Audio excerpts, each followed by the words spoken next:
안녕하세요, 다야제입니다. 오늘 여러분들에게 또 준비한 정말 중요한 표현법에 대한 얘기가 있습니다. 제가 예전에 올린 영상 중에 크레센도, 데크레센도 영상이 있었는데 점점 크게 하는 것과 점점 작게 하는 것, 스피치 할 때나 노래를 할 때나 정말 중요한 표현 기법이라고 설명을 드렸었는데 오늘은 조금 더 구체적인 얘기를 해드리려고 해요. 오늘 여러분들에게 해드릴 얘기는 세기에 대한 얘기인데요. 노래할 때도 그렇고 말할 때도 그렇고 좀 지루하다라고 느껴지는 게 사실은 세기 조절을 잘 못할 때 굉장히 노래가 지루해지고 스피치가 굉장히 단조롭게 들리거든요.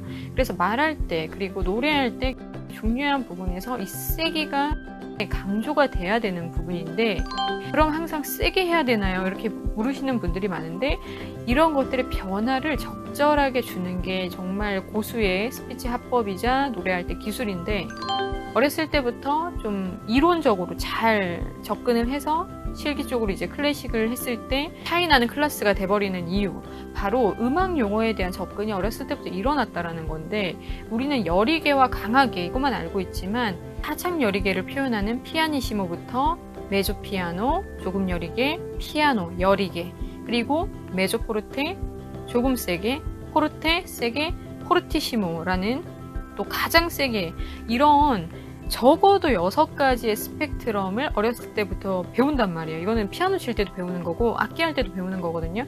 클래식에서는 이렇게 용어들이 다 있어요. 악보상에.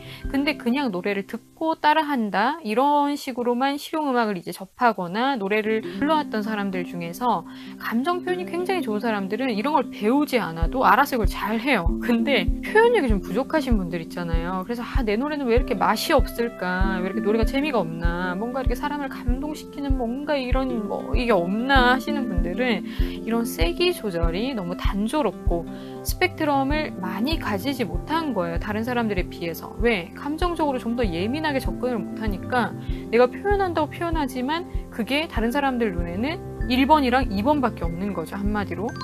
예를 들어서 아까 6가지를 설명해 드렸는데 이거를 숫자를 다 매겨볼게요. 1부터 6까지 이렇게. 자기는 1도 하고 2도 하고 3도 하고 4도 하고 5도 하고 6도 했다라고 생각하는데 남이 듣기에는 2랑 4밖에 없는 거예요. 애매하죠.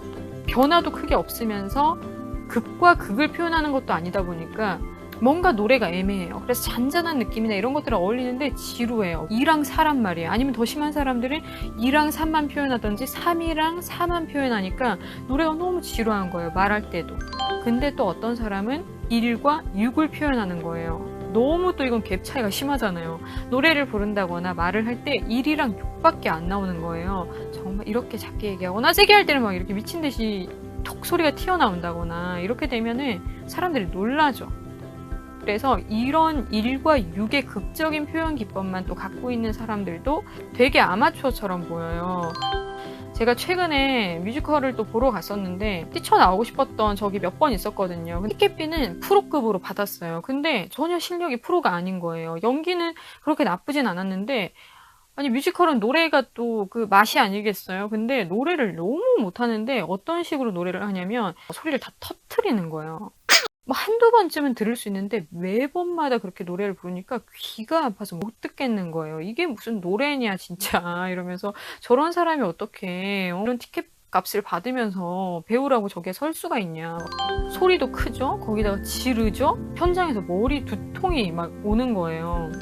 정말 객관적으로 내가 정말 다양한 스펙트럼으로 소리를 표현하고 있는지 예를 들어서 1부터 6까지 시켜봐요. 사람들한테 1, 2, 3, 4, 5, 6 뭔가 이렇게 변하는 게 있어야 되는데 1, 2, 3, 4, 5, 6 이렇게 한다거나 1, 2, 3, 4, 5, 6 다 똑같아요. 내 기준에서 표현하는 세기가 아니라 정확하게 이런 스펙트럼이 뚜렷하게 나타날 정도로 세기 연습을 해줘야 된다는 거예요. 1, 1, 1, 2, 3, 3, 3, 4 좀 더 뚜렷하게 이걸 가성으로도 표현할 수 있어야 되고 진성으로도 표현할 수 있어야 되고 성악하시는 분들은 또 성악에 걸맞는 목소리로 표현할 수 있어야 된다는 거 적어도 6개예요. 적어도 6개. 그리고 거기에다가 이 6개를 이렇게 움직이는 크레센도 점점 크게와 다시 큰 소리에서 이렇게 작아지는 느낌의 데크레센도까지 대부분 이렇게 작아지는 데크레센도는 끝 마무리에 잘 표현되는 기법이라서 마무리가 맨날 좀 이렇게 애매하게 끝나는 사람들이 소리를 다 이렇게 벌려놓고 끝내는 사람들이 많거든요. 근데 발라드나 조금 이렇게 여운을 남기면서 끝낼 때는 반드시 데크레센도로 끝내줘야 돼요. 그리고 소리를 막 지르는 것뿐만이 아니라 사람들한테 더 막 터치감 있게 소리를 내려고 하면 크레센도 표현을 정말 잘해야 되거든요. 그래서 점점 커지는 이런 느낌으로 노래를 하고 한 톤을 쫙 뽑을 때도 길게 이렇게 뽑는 연습을 할 때도 그냥 가만히 목각처럼 소리를 지르지 말고 제발 이렇게 좀 움직여 봤으면 좋겠어요. 움직이면서 이렇게 커지면서 이렇게 소리를 쫙 이렇게 빼내는 느낌으로 우리 다음에는 이걸 실습을 같이 한번 해보도록 합시다. 오늘은 제가 좀 늦은 밤이라서 이런 설명으로 좀 대체를 할게요.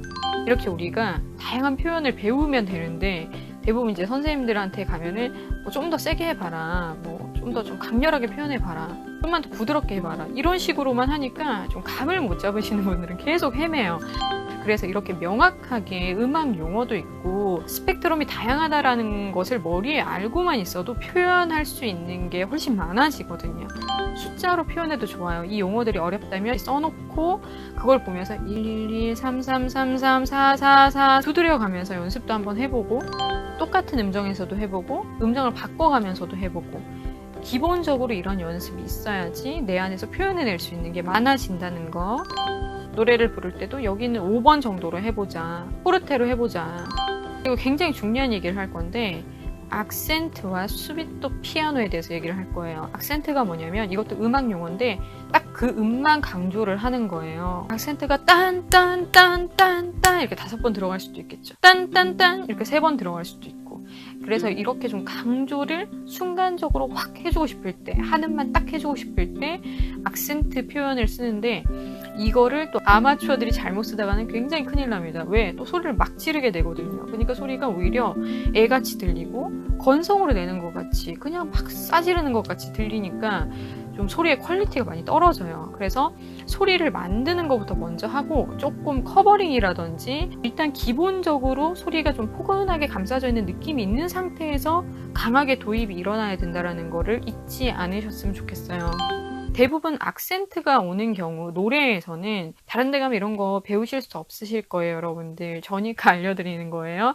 크레센도를 하다가 대부분 악센트가 오죠. 말로 설명해주는 선생님들이 없어요. 저도 이건 제가 여러분들에게 설명을 해드리는 부분이거든요. 배워서 하는 게 아니라 대부분 악센트가 나오는 전개가 크레센도가 먼저 있고 악센트가 나와요. 대부분 이게 좀 자연스러운 전개거든요. 아니면 정말 이렇게 하다가 땅 이렇게 놀래켜야 되는데 이런 거는 진짜 소리가 만들어져 있는 경우에 써야지 사람들한테 자극 없고 거부감 없이 이제 들린다라는 거. 그리고 소리가 만들어져 있어도 좀 생뚱맞게 들릴 수 있는 부분이기 때문에 대부분은 크레센도를 거쳐서 악센트로 가게 됩니다.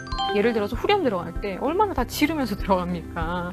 너무 뻔한 전개잖아요. 그게 아니라 이미 좀 이렇게 치닫다가 이렇게 딱 나올 때 기대를 하고 있다가 터지는 거니까.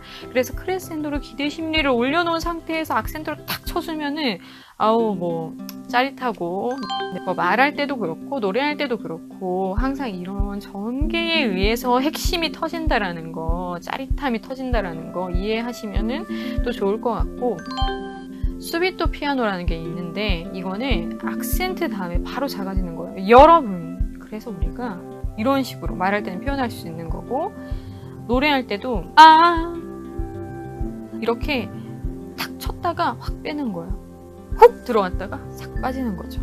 그러니까 또 뭐 이렇게 간질간질하고 뭔가 이렇게 짜릿짜릿하고 수비토 피아노라고 해요. 정말 이거는 고급 테크닉이고 비밀 테크닉이고 표현해주면 너무 좋은데 클래식도 이렇게 깊이감 있게 안 보면 이런 것들이 잘 안 잡혀요. 피아노를 치다가 뭐 매번 그렇게 했었으니까 이러면서 노래도 뭐 매번 그렇게 했었으니까 아예 그냥 습관이 돼서 그냥 몸으로 인지한 사람이 있고 저는 이걸 다 이제 테크닉화 시킨 거죠. 이런 기법화로 이렇게 정리를 해놓은 거죠. 왜냐면 제가 아까 말씀드린 것처럼 좀 더 풍부하게 표현해봐라. 여기서 좀 더 해봐라. 뭐 이런 말로는 절대 감정적인 사람이 아니고서는 표현하기가 굉장히 쉽지가 않거든요. 그래서 이런 식으로 다 테크닉적으로 또 설명을 하면은 감정적인 표현이 남들에 비해서 떨어지는 사람들이 훨씬 빨리 성장하는 거를 확인할 수가 있어요.